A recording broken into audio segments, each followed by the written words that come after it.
Patricia says that nobody will make fun of me anymore when the beast comes. So you could leave, etc.? I think you should go back to your room. Wait, no, please.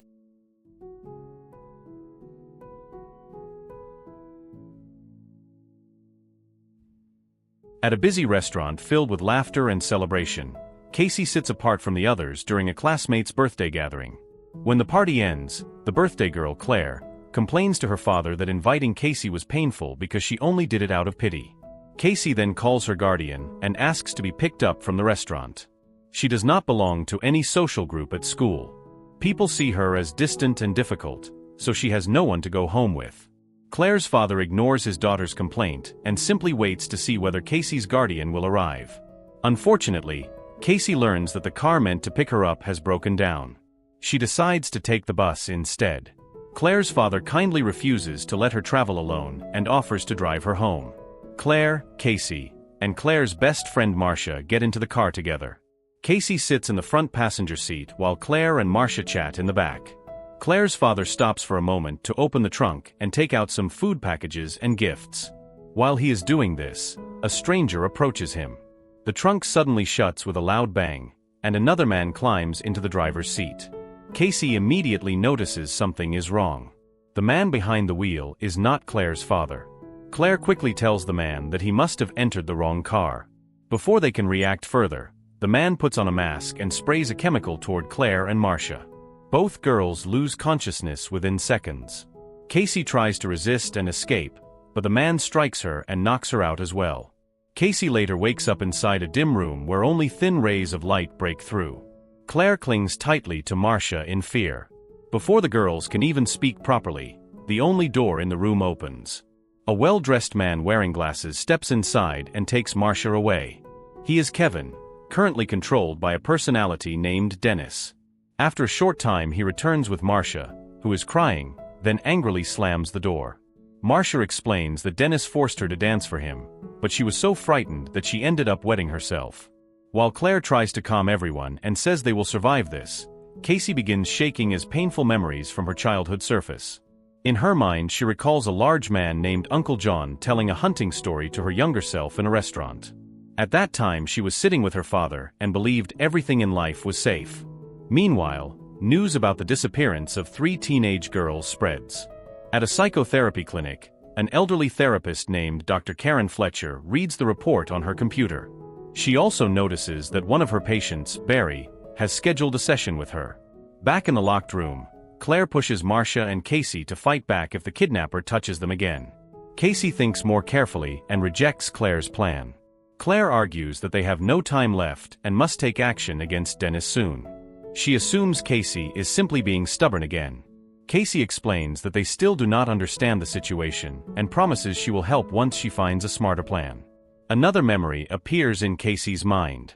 As a child, she sits inside a tent deep in the woods while her father teaches her how to hunt, holding a rifle and guiding her through the process. At Dr. Karen's office, a man wearing a cap and a loose coat politely knocks on the door. It is the kidnapper. Under the name Barry, he tells her he has been working on fashion ideas. Dr. Karen studies the colorful sketches in his notebook. She asks several questions, hoping to understand the personality behind the drawings. She even lies about where Barry works, trying to test his reaction, but he avoids the trap by pretending to feel anxious. During the session, Barry briefly shows signs that another personality may be taking control.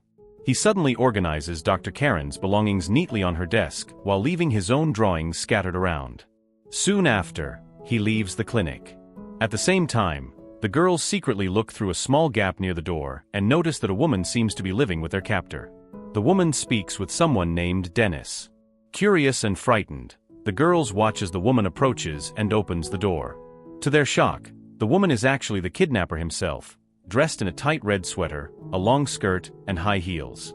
This personality calls herself Patricia. The teenagers slowly step back, confused by what they see. Patricia calmly assures them that Dennis listens to her and that they have nothing to fear. She claims Dennis will not harm them, then closes the door again. Later, Dr. Karen meets another doctor in town and talks about the evidence surrounding dissociative identity disorder. The other doctor believes her patients are not very unusual, but Karen is convinced that some of them are truly extraordinary cases. Inside the windowless room, Claire and Marcia realize that Dennis often speaks to people who are not physically present. While they are discussing this, a man enters their bathroom carrying a bucket. It is Kevin again, under the control of Dennis. He angrily complains that the bathroom is filthy and orders the girls to clean it. He assures them that he will not touch them because he promised Patricia. However, he also mentions that they will become a sacred offering, leaving them terrified about who or what might consume them. Later that night, Claire and Marcia wake Casey and quietly point toward the door. Sitting there in the open doorway is their captor wearing a bright yellow jacket and smiling strangely. This time the personality is Hedwig, a playful 9-year-old boy. He repeatedly whispers that someone is coming. By now the girls fully understand that the man holding them captive is not pretending. He truly lives with several different personalities inside his mind. The girls realize Hedwig is obedient and easy to influence. They begin asking careful questions to gather information. Casey moves closer and whispers to him, pretending to trust him. Hedwig reveals that Dennis had been watching Marcia and Claire for several days and that the kidnapping was planned long before the party.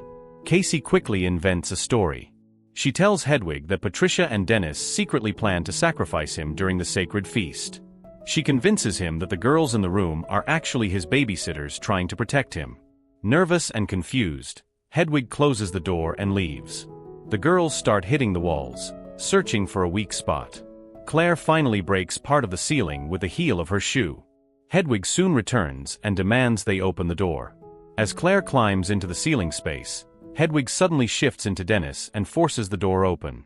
Claire crawls through the narrow ceiling while Dennis chases after her.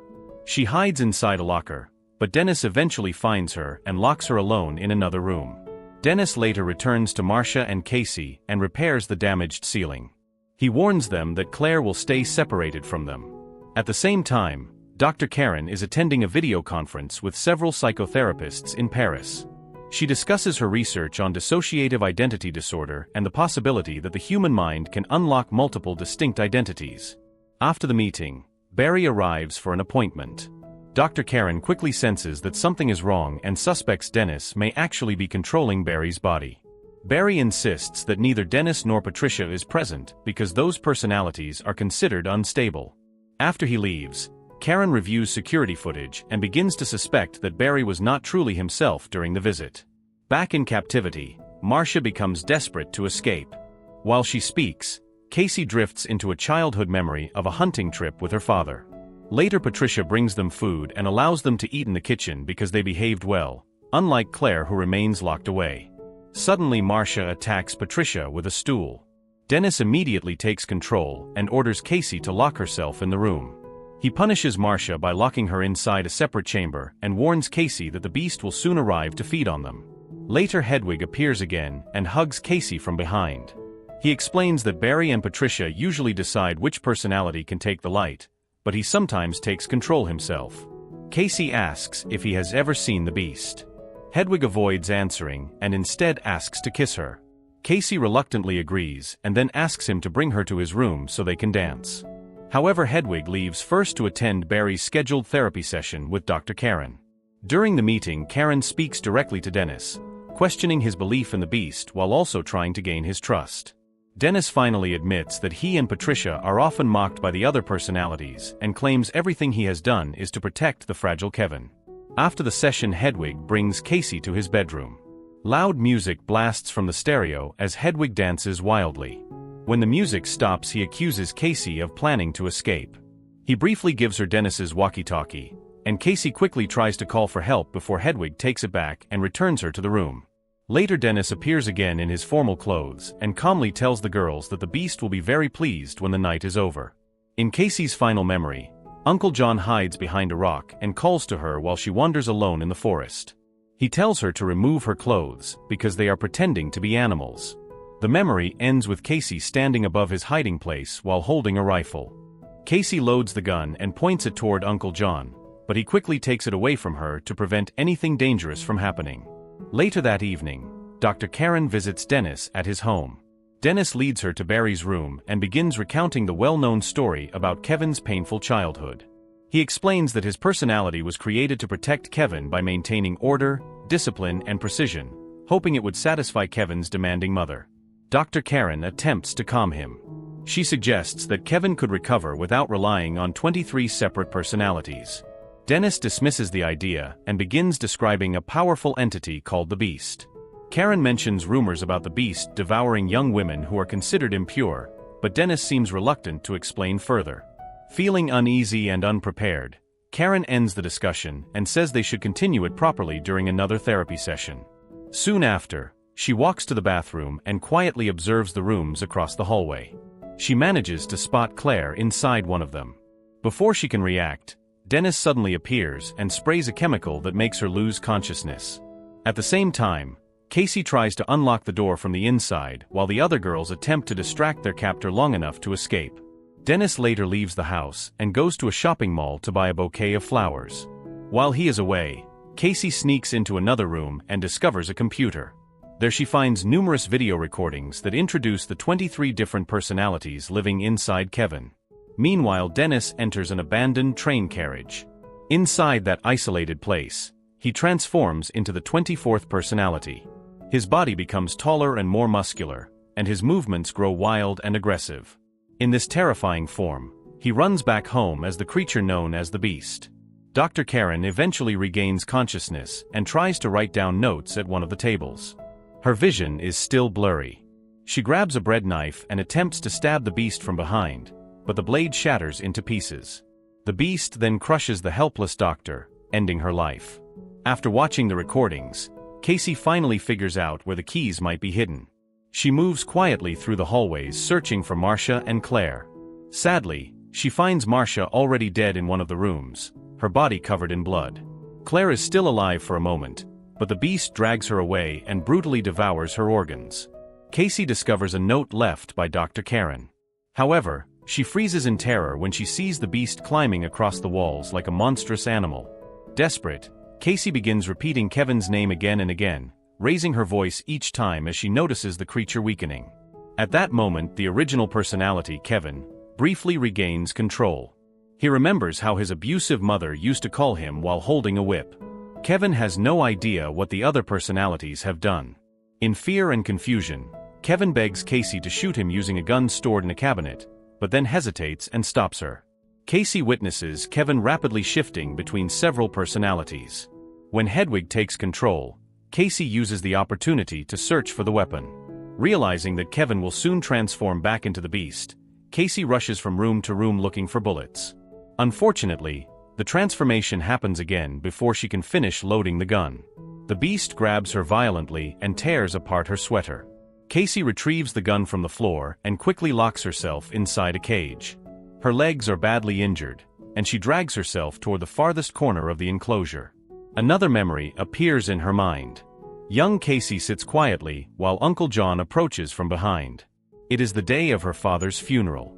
Uncle John promises that he will take care of her from now on. Back in the present, Casey raises the gun and aims at the Beast, who moves swiftly through the dark corridor. Remembering the hunting lessons her father once taught her, she fires at the creature. With only 2 bullets left, she soon realizes the Beast seems almost impossible to stop. The Beast bends the metal bars of the cage with his bare hands. But then he notices the scars covering Casey's body. Believing that her suffering has made her pure, the Beast slowly steps back and chooses to spare her life. Not long afterward, a man enters the basement and notices Casey trapped inside the cage. He helps her escape from the main area of the zoo enclosure. While medical staff begin treating Casey's injuries, police officers investigate Kevin's hideout beneath the zoo. Kevin retreats into an empty room where several of his dominant personalities begin appearing one after another. They observe Kevin's body and discuss the evidence of the Beast's extraordinary strength. Soon, a news broadcast reports the shocking story. 3 young women have been murdered by Kevin Crumb in the basement beneath the zoo. The report spreads quickly, forcing a skeptical world to confront a disturbing possibility. Dissociative identity disorder may be far more real and powerful than people once believed. And with that, the story ends here. Split shows how deep trauma can shape a person's mind and create serious psychological struggles. It also shows that facing past pain can build strength and help someone survive difficult situations.